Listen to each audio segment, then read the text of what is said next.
Back to today's love transformation class.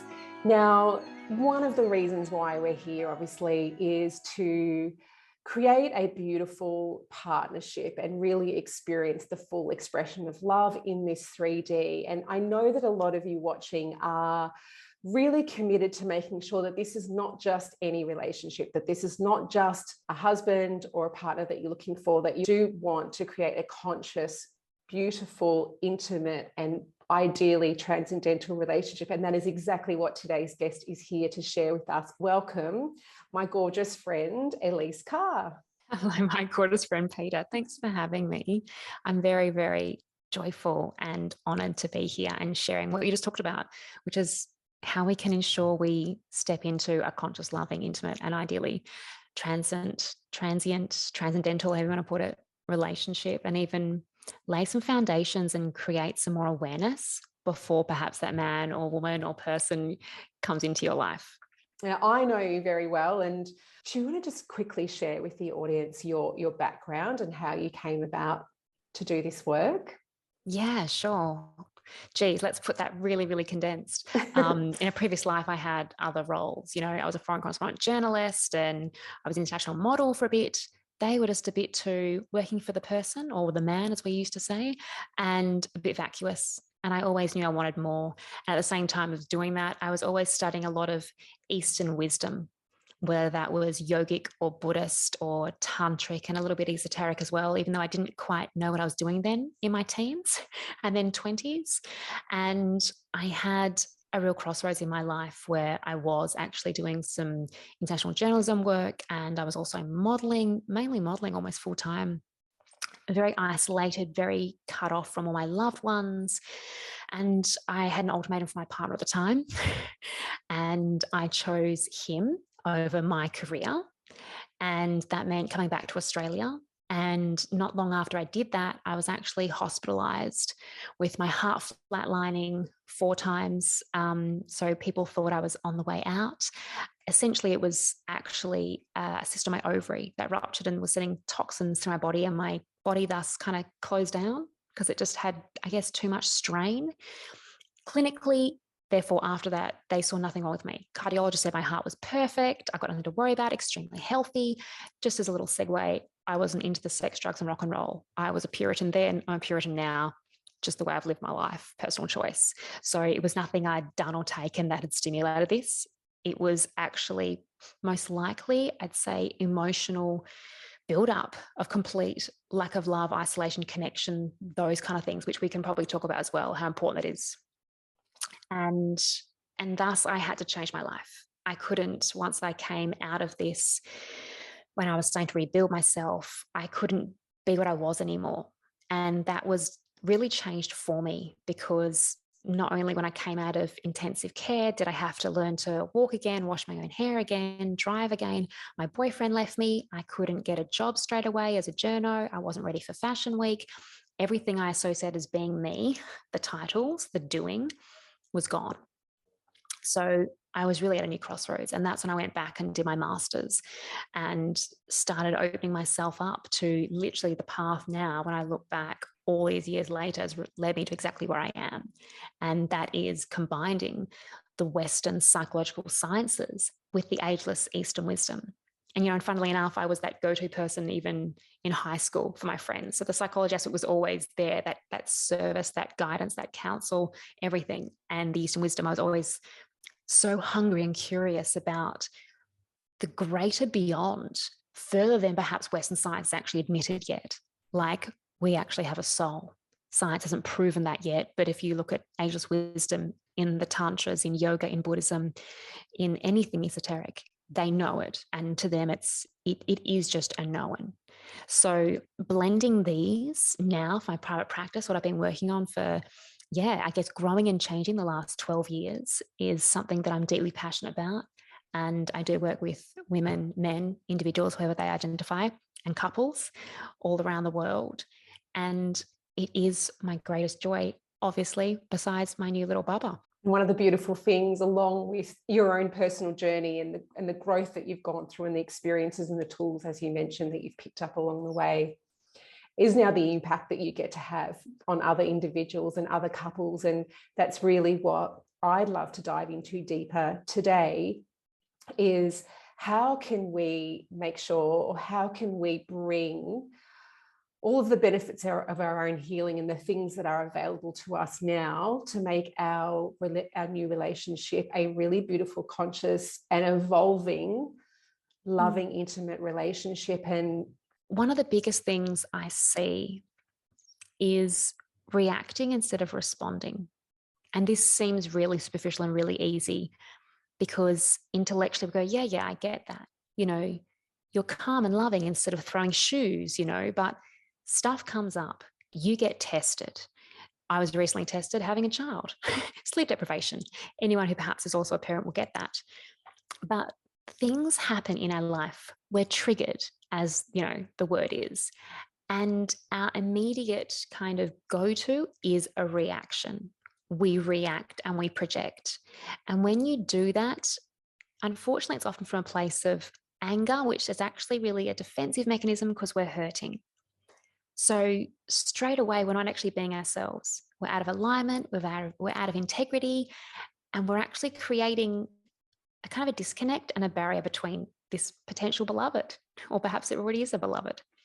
So one thing now that we can all be aware of before we even perhaps get into that relationship is, am I able to respond when I'm triggered, when I'm challenged, as opposed to react? Classic example could be a parent or a sibling or a colleague. You might find that you're someone who is outwardly reacting, or you might find you're someone who internalizes it. Either way, it's affecting you emotionally. And something that affects you emotionally will always affect you then, like a ripple, like throwing a pebble in a pond. It will then ripple out, affecting your physical body and affecting your mind, your clarity, your awareness, your ability to use discernment. So if we just strip all this back, how are you when you're challenged, when you're triggered? Are you able to actually have composure and poise and calm? Maybe even to go, you know what, I can't process this now, or I can't have this conversation now, or I'm really upset, I need some time, whatever it is. Are you actually able to hold your ground, speak your truth with kindness, or with loving kindness, as we say in Buddhism, without judgment? Or are you someone, like, if you know yourself well enough, do you react? Whether it's internally and you're starting to swear and get ferocious in your head, or you just want to throw something, or do you actually say things that you later on go, I shouldn't have done that. The text you shouldn't have sent. Have you been there before? The email you shouldn't have sent when you're angry. All this kind of thing. We can avoid so much conflict, so much frustration, so much anger, so much, butting of heads that can lead to really big arguments, and that can really separate instead of bring us together. And here's the thing, all of this said, what I'm actually wanting to get to is vulnerability. Because in that moment, if you're actually able to perhaps be a little bit humble, and say, I really, feel really angry right now, but I realize it hurts me because it reminds me of when this happened to me, or when I was actually in that last relationship, or, you always feel like you're ganging up on me. Whatever it is, can you really just tell your truth as opposed to react and defend and cut off?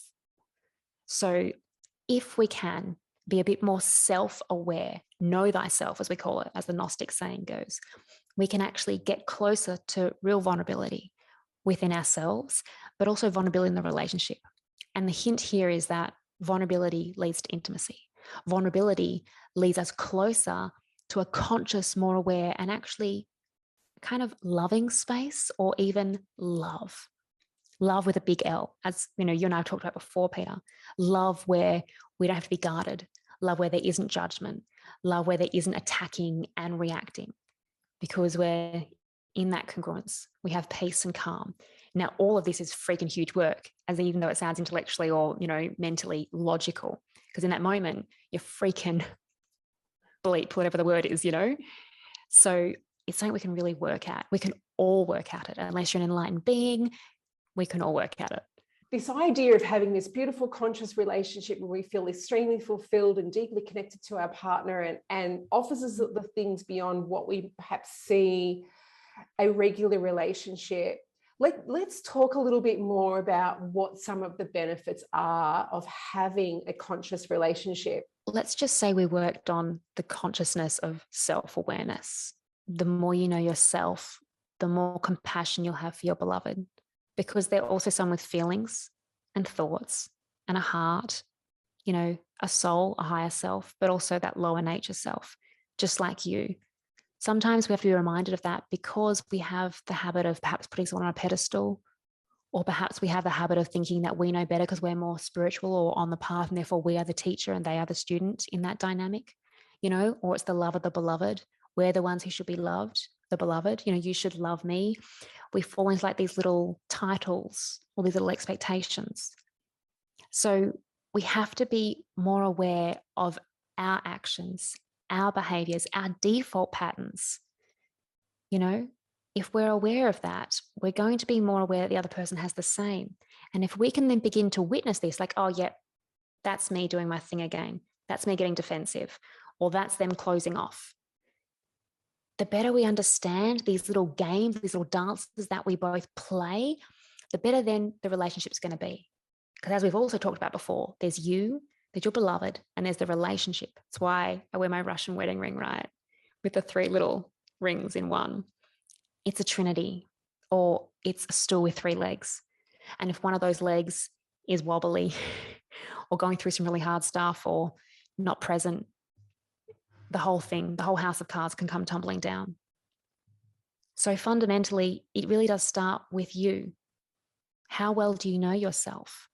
We put a lot of focus on, finding this perfect person or being open or manifesting them or bringing them to us. But what happens if that person comes into your life, but you aren't ready for them? You might not be aware of this. You might think you've got your stuff sorted, but they will challenge you. I guarantee it, perhaps in different ways than you realized, especially if you really want someone who is more conscious and evolved. They will be a teacher. I'm not saying everything that they confront you with is like a mirror image, because sometimes it's their stuff.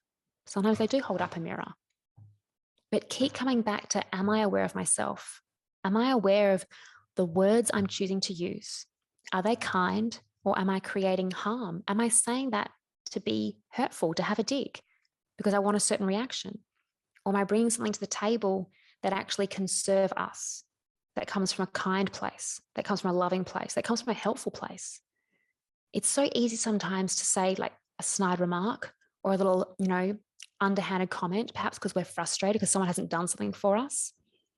But what happens if instead we were calm and loving, shared our truth, invited them to share, sorted it out before it became a big deal? These are tiny little things. I know I'm putting lots of stuff out there, but I'm just really planting different little seeds to make you aware that this is like a diamond, multifaceted. There are so many little areas that sometimes we don't even get to within ourselves. And imagine if someone else that you want to connect with has all these other little facets. They haven't got them, all lit up, all turned on either. Sometimes they're in the shadow or in darkness or unaware. So do your work. Ideally, therefore, magnetize someone who wants to do their work.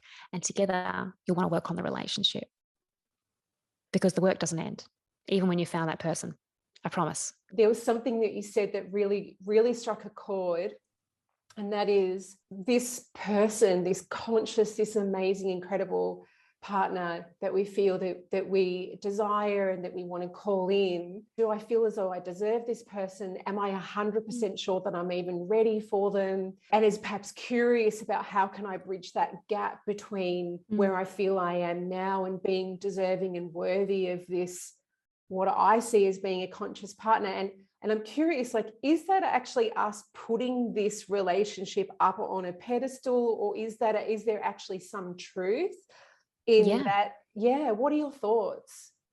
I'd say it's case sensitive to the individual, who may have a default pattern where they always put things up on pedestals, such as beloveds or relationships or certain things in their world.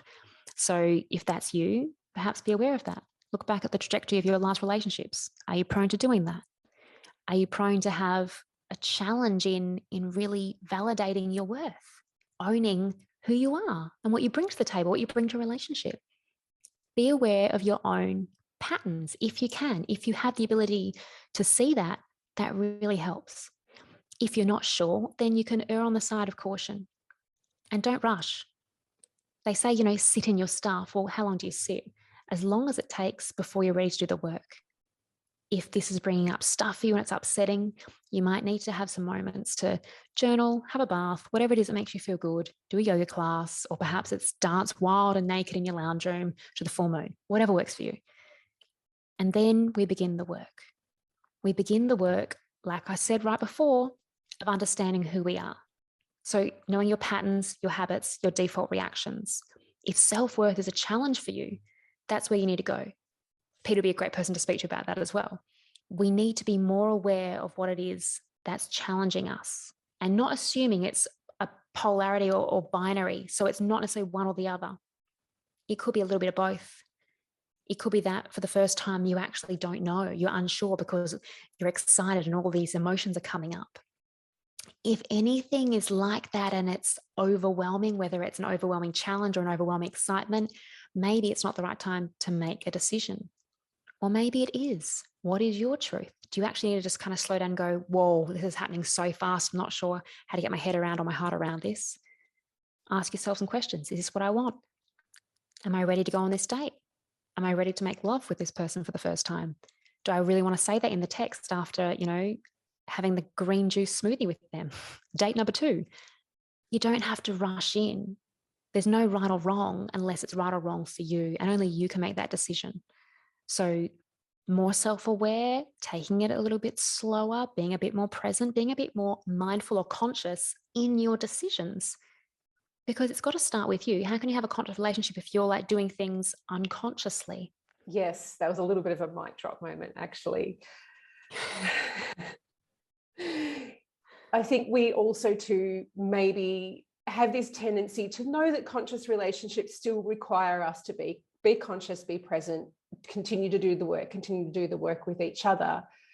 There's some skills, some tools, some practices, some awarenesses that we can prepare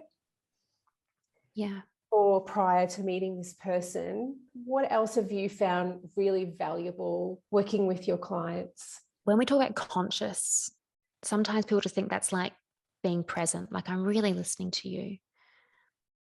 Conscious is a bit more than that. It's about sometimes being the absolute rock in the ocean of chaos. When your life is going crazy, trying to find something to hold on to, or when there's an argument going on, trying to be the calm in the storm. Sometimes even in our own minds or our own hearts with too much emotion that we can't handle. Because let's face it, emotions are like this. You could be sad and happy and frustrated and whatever all in a day. Have we all been there? I think so, maybe even today. So as for trying to be conscious and actually having something to work on for yourself, you have to find what works best for you. Some people work best with using their physical body more.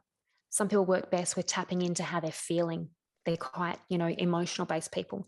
Some people work best with their mind. They're quite cerebral or intellectual, or however you want to term it, however you relate. So which one are you? Are you someone who likes to use your body? If you're someone who likes to use your body, what can you do to bring more presence, more stillness, more calm? Alignment's what we're striving for all of those, for the record. But we need a door to start with. Your door could be going through the physical first. Perhaps you want to try some Tai Chi or yoga. Perhaps it's just actually going out into nature and just being, sitting, standing, walking in that space, so that physically you start to kind of be in the element, which will generate certain feelings, which perhaps will generate certain thoughts. And that could be the way you set up your day to then prepare yourself for that date. If it's the emotional thing, do you want to write a song about it or poetry about it? What do you need to do, or how do you need to be to help open that up, to help give yourself some fluidity, to help give yourself some space to enter through that door? If you're more a mental person who likes to work with the mind, it's your default, you feel more comfortable in this space. Is there a certain text, like a book, that you go to because it inspires you? Perhaps there's a certain author of certain novels. Perhaps it is something esoteric or Buddhist or tantric or yogic. I've got some clients at the moment who are actually going through grief, almost pre-living it because they have beloveds who are about to cross over. And one of my favorite go-tos for that is the Tibetan book of Living and Dying by Sogyal Rinpoche, because it explains how we are a soul having a human existence. And in that human existence, we have the cages, as the Buddhists term it, the Tibetans, the mind, the emotional body, the physical body. So just as the way we work with these three vehicles, all the ancient practices work with them too. And they explain how at death, these three cages open and release and allow the soul to be free to go back to the pool of souls. So as much as we exit that way, when we are here and we've entered, we need to work with those three vehicles too. We call them vehicles in esoteric psychology that I practice. So if we can purify, cleanse, align, work on these three parts of ourselves, and ideally strive for alignment, which means the mind's not crazy all over the shop, distracted. The emotions aren't up and down. We don't know what to do with ourselves. The physical body isn't hungover, or sleep deprived or surviving on chicken wings or whatever. If we can bring some of that, we will actually be a greater channel, however you want to turn that, whether that's service to your family, your work and career, God, universe, Buddha, whatever, and thus the beloved, or that person you're meeting for tonight, the date, or whatever it is. You want to be your biggest, brightest version of self because you want someone else to be that for you. That's how you want your relationship. Now, things aren't linear, as we know. You don't always get fireworks in a relationship every single night. That would be exhausting, to be honest. Let's be real. But we want to bring the best we can to the table every day. Sometimes that best is 60%, sometimes it's 100%.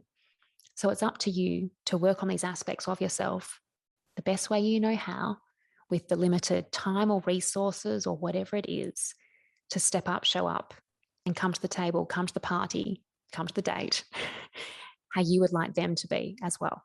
With that understanding from esoteric wisdom of the soul of the vessel of the human, can you explain to our ladies what the purpose of relationship is in that from an Eastern wisdom perspective? Yeah. If we actually look at, let's say, Western Tantra, if you've ever heard of Tantra, often people think it's the Kama Sutra and it's sexual positions. That is the Kama Sutra. It's not Tantra. Tantra is almost the polarity of that. Tantra can be seen as a complete, melange, blending, union, transcendent connection, oneness with all. In the West, because we aren't monks or nuns usually who live in caves or monasteries and choose to be celibate, we strive for that connection with another as opposed to within ourselves, although ideally we do that too. So in a sense, if you want a sacred union, you want to strive towards having a physical, let's say genital, emotional, heart, mind, mental, and then spiritual, conscious, complete blending of those. A connection. We long for that because even if we don't know it or can't articulate it or choose different language to use, we long to go home. We long to be one. We long to feel love, sometimes is how we term it. But sometimes we get a bit confused about what love is. We think love is chocolates and lingerie, or we think love is 4 hours of sex, or we think love is you do stuff for me and I do stuff for you, or perhaps you just do stuff for me, But that love, that light, that unity, that oneness is really what we're all hungry for, because we can't buy anything that will ever fulfill us. No chocolate, no shoes, no holiday, no drug. Nothing's ever enough. And you'd know that if you've been seeking long enough. Not even a book. It won't sustain you long enough. You'll want the next, the next, the next. Often when in relationships where they get tricky, some people choose to break off and find someone else thinking that it'll be different. But really they just get the exact same stuff, but in a different human package that they have to contend with. Hence why I say know yourself, do your work. So we want to work towards this connection. And like I just touched on before, you will have a door, a gateway, a vehicle that you find easiest. Mind, heart, body. If you find someone else, who could be the same, perhaps two people who are very focused on bodies, sometimes that's when you have a relationship where it's very, very hot, very electric, very sexual, but it's a fast burn firework relationship, not a slow burn flame. Sometimes you can have people who just connect cerebrally or intellectually, and then it's not how they want to be intellectually, and it almost feels like your roommates, So you might want to have an awareness of how you connect with this person. We say that there's parts of us, our physical, emotional, mental, and soul, but there's also our personality nature. So we've got these components. Your beloved has these components. Some of them repel and they just don't work. No matter how hard you try, it's either freaking hard work where you both be so dedicated, knowing it's always going to be tricky, but you're okay with that, or it's just not going to work.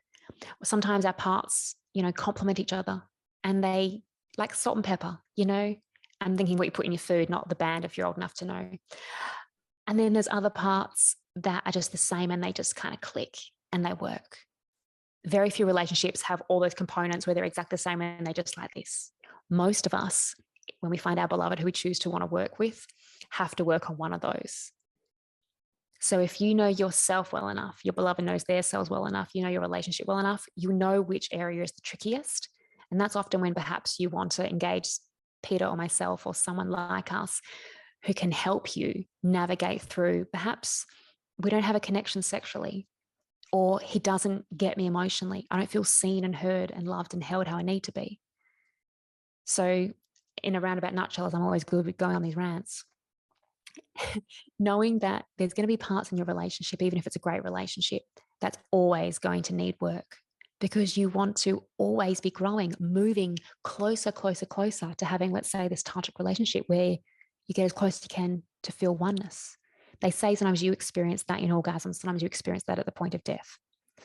We'd like to experience that also in general living life.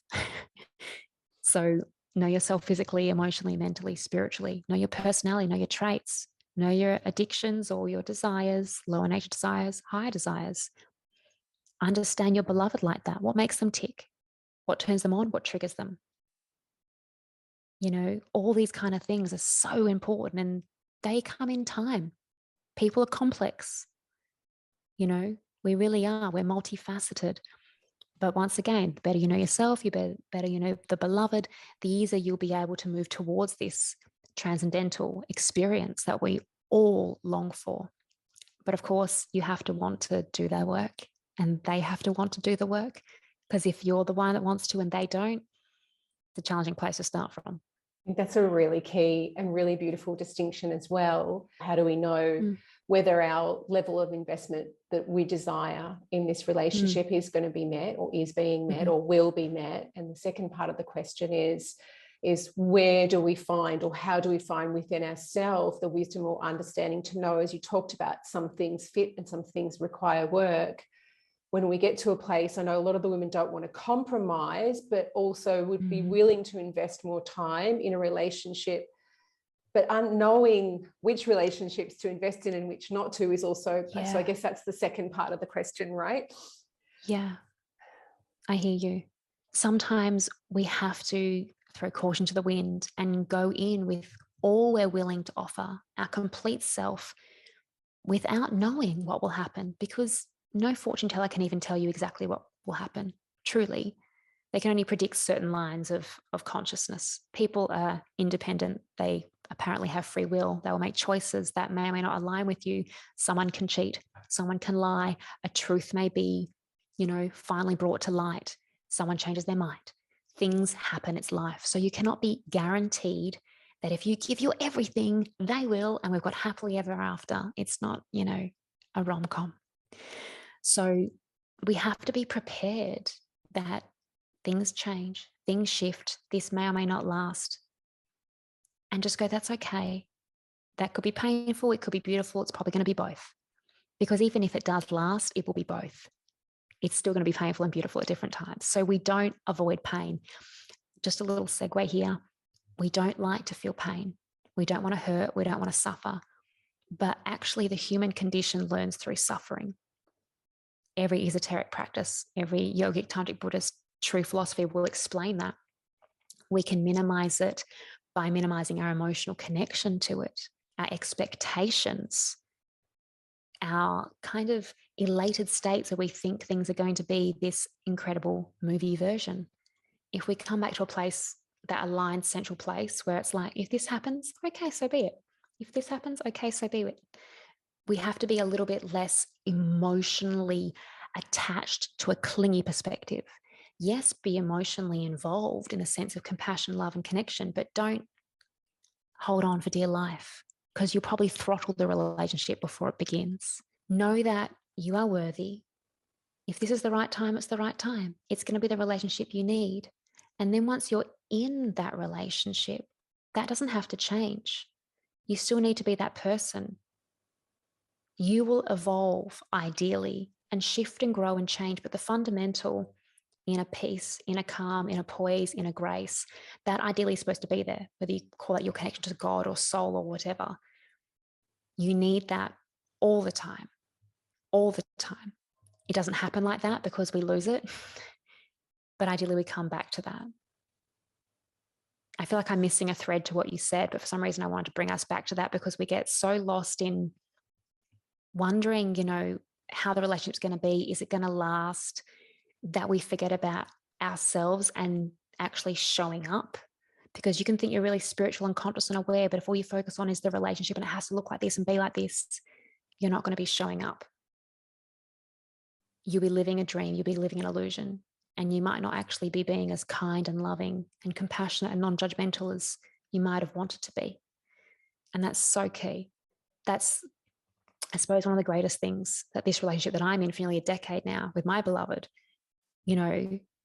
has brought home time and time again for both of us. Being conscious, being spiritually aware, however it is, comes down to the daily little things, the daily little connections, the daily little, passings by, the daily little happenings.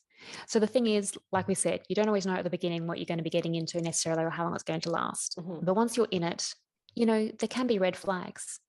It might not take too long for you to realize that someone perhaps doesn't have the emotional capacity that you long for, where you perhaps start to question, are they loving me the way I need to be loved? Not enough, it's the way, because for them, they could be really loving, but it's not that way for you.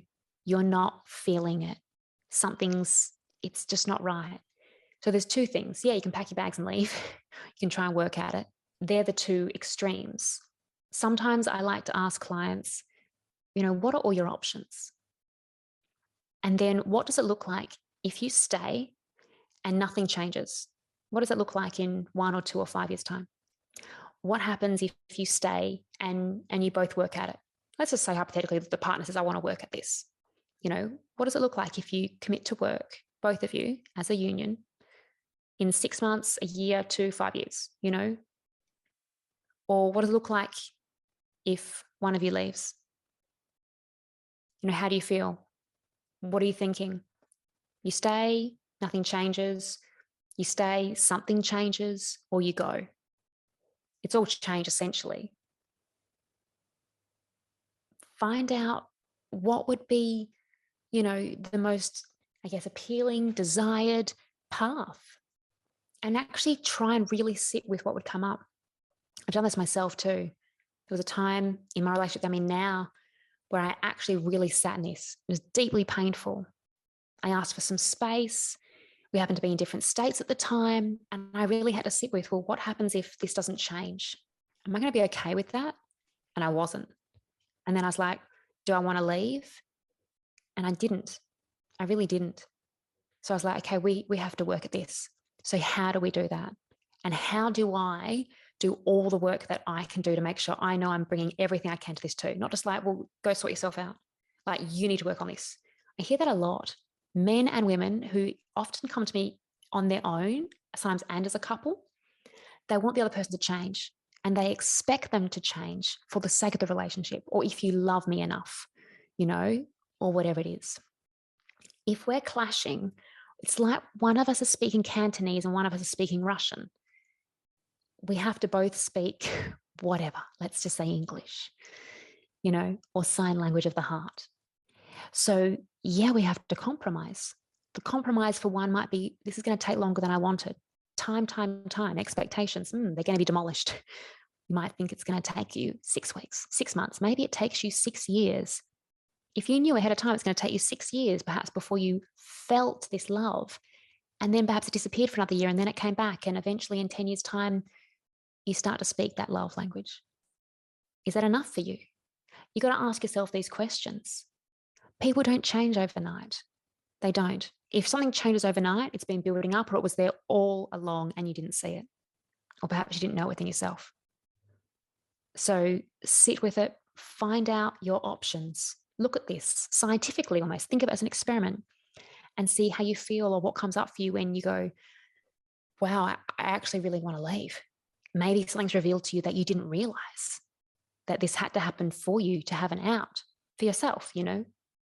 So there's power in knowledge, but it only becomes wisdom when you take action, when it's lived, when it's experienced. So you can read 20 books and not make a decision. You have to action it somewhere, right? Sometimes we can be really good at just gathering and seeking, but we don't do. We be, then we do. But essentially that compromise, yeah, it's not a dirty C word. It will come up. You'll be challenged to compromise. And it depends on the spectrum, how far you go and what you're willing to compromise, how much you're willing to compromise. It goes for both of you. And how much you want to make the relationship work. Everything comes at a cost. So we don't want to be wearing rose-colored glasses and thinking it's all going to be beautiful and easy and cruisy. It's not. It's going to be challenging. But that is beautiful, because in the challenge, you grow.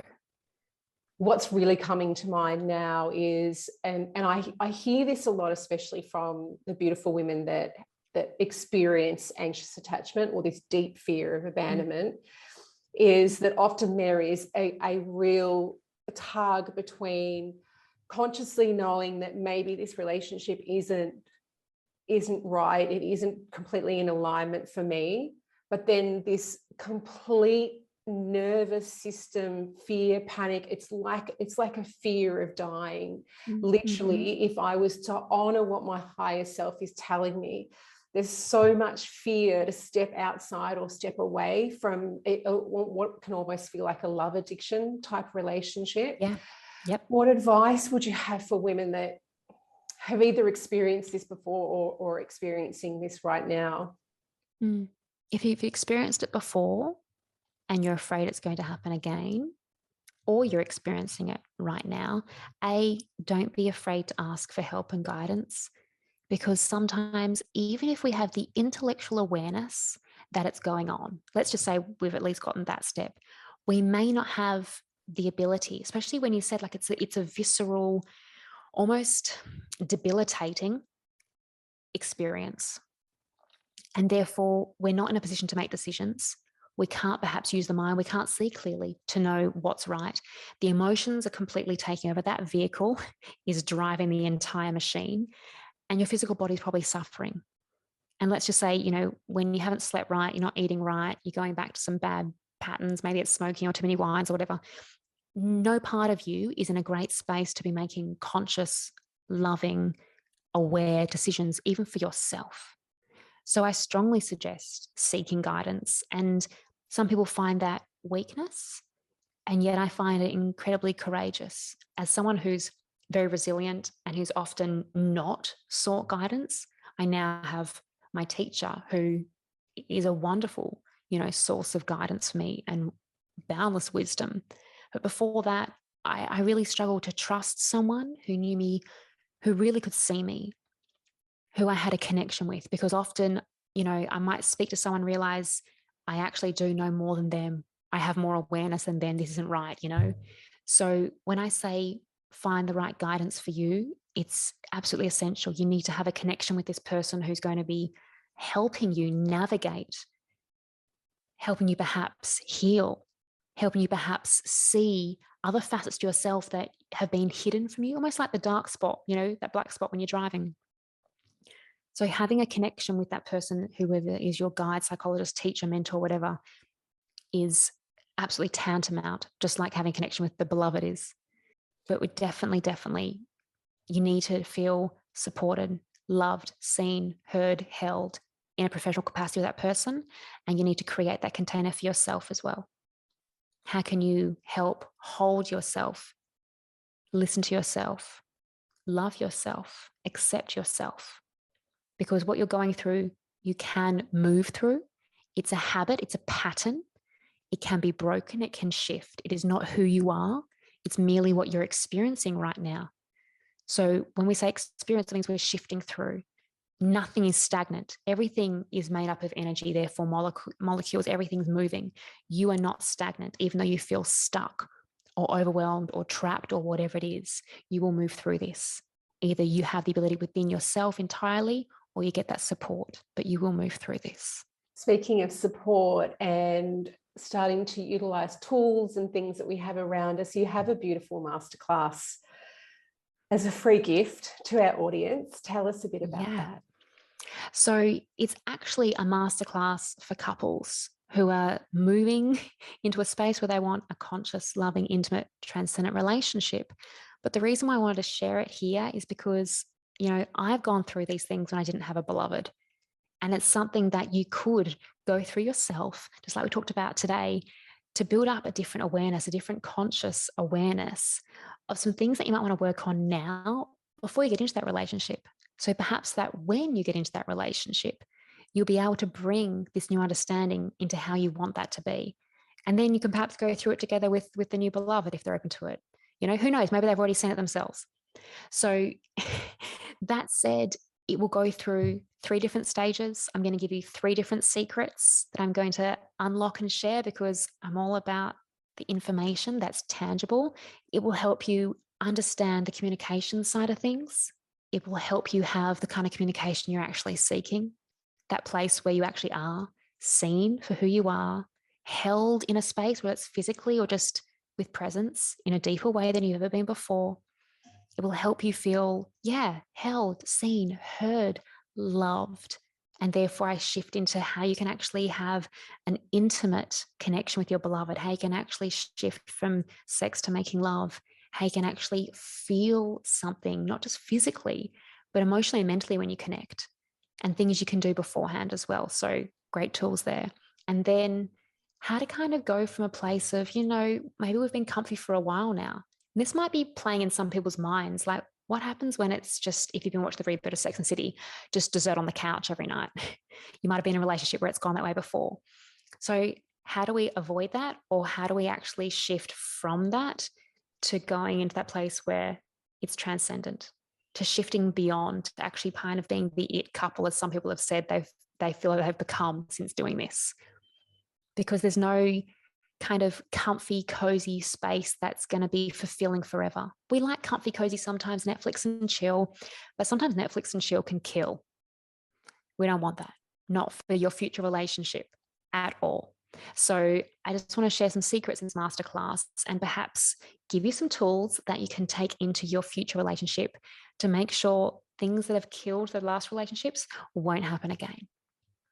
All the girls watching and really have this beautiful intention of being proactive about creating a gorgeous, conscious couple and being the best partner that they could possibly be. Thank you so much for sharing this free gift with us, Elise.